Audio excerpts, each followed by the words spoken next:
Yo, what's up YouTube? It's Trev back again. This time I'm going to be doing another video, MMA video on a topic that I haven't heard many people talk about too much. It's an older topic, but I feel like it's still prevalent because in modern mixed martial arts, the way everything has progressed and the way everything has come forward with them, you can't forget where you came from. And early mixed martial arts, if you look at early UFCs and everything like that, you remember in the dark ages in the beginning, you had the Ultimate Fighting Championship with, you had Royce Gracie in there, you had Ken Shamrock, you had Don Fry, you had all these old school fighters, Dan the Beast Severn and Mark Coleman, and many others, Boss Rutan and Kevin Randleman, fighters like that. So of course early career of Tito and Chuck and all those others starting.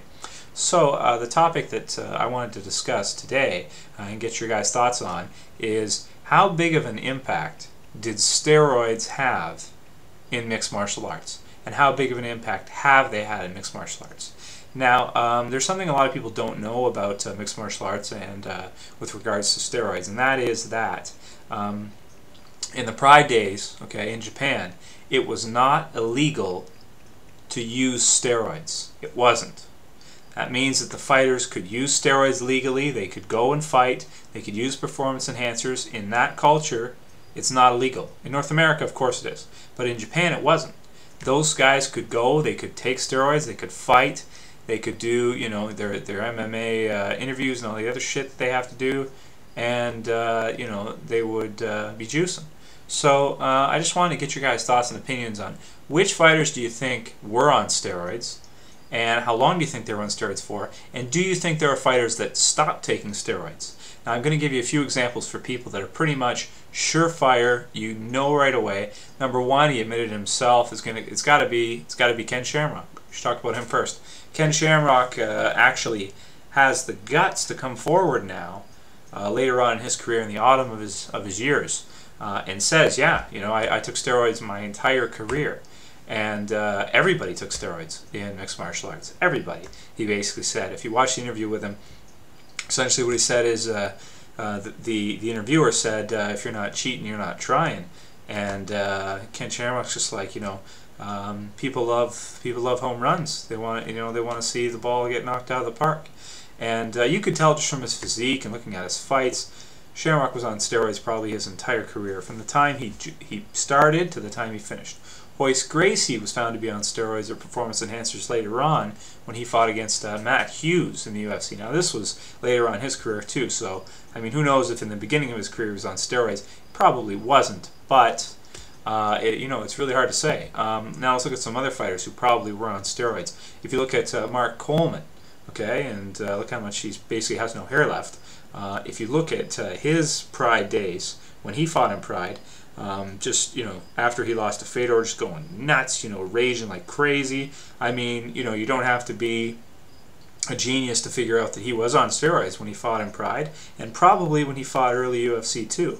Now, of course, the fighters may have cycled off for testing purposes. I don't know what the testing was at the beginning when mixed martial arts first started. I haven't heard anybody or seen any articles that discuss when they started testing and all that kind of stuff. And if they did at the beginning, I hope they did. But the very fact of what Ken Shamrock said and what you can see, it looks like they might not have tested at all in the beginning, or not very well, either way. But anyway, in Pride specifically, we can look at a lot of the Pride fighters, and we know pretty much just by looking at them they're on steroids. Now, which ones do you think? I'm thinking along the lines of, now, of course, this is pure speculation. Everything that you guys comment on, I say, it's all pure speculation.